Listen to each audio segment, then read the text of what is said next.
It was in the Lord's humility and weakness that he showed the greatest strength. Jesus could have came down surrounded in glory and with fire and burnt the nations, and everyone would have seen that great power. But he chose to take on himself the form of a servant, humbled himself even in obedience unto death, even the death of the cross. And it was in that act of humility that he showed the greatest strength. So the Lord wants us to be like him. He wants us to be humble, because it's in that we show the greatest strength. Whenever somebody is boasting in themselves, it shows weakness, it shows foolishness.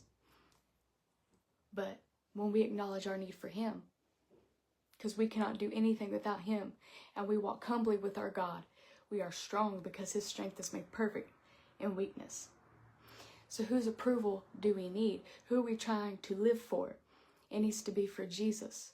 So we need to work towards having an approval of God instead of an approval of people. The whole book of Ecclesiastes will tell you that nothing in this life matters except salvation. So we need to make sure that in everything, Micah 6:8, we do this. He has showed thee, O man, what is good, and what doth the Lord require of thee, but to do justly, and to love mercy, and to walk humbly with your God. Praise the Lord. 2 Corinthians 12:9-10 says, and he said unto me, my grace is sufficient for thee. My strength is made perfect in weakness.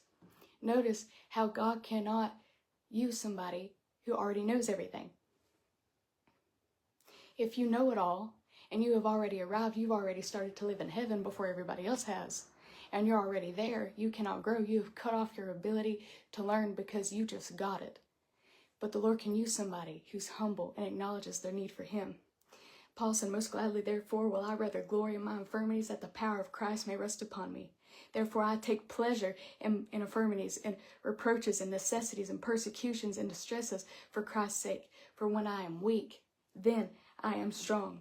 So without Jesus, we can do nothing. Zechariah 4:6, my favorite verse, it says, not by might nor by power, but by my spirit, saith the Lord of hosts.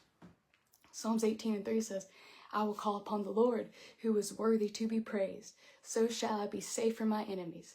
So we need to acknowledge that it is the Lord's strength that we're leaning on, that deliverance comes through him alone. Salvation and glory and strength and honor belongs to God, and it's his approval that we need. You're not going to find strength in anybody else except the Lord Jehovah. So walk humbly. James 4:6 says, but he giveth more grace. Wherefore he saith, God resisteth the proud, but giveth grace unto the humble. Praise the Lord. When we humble ourselves before God, 1 Peter 5:6 says, in due time, he will lift you up.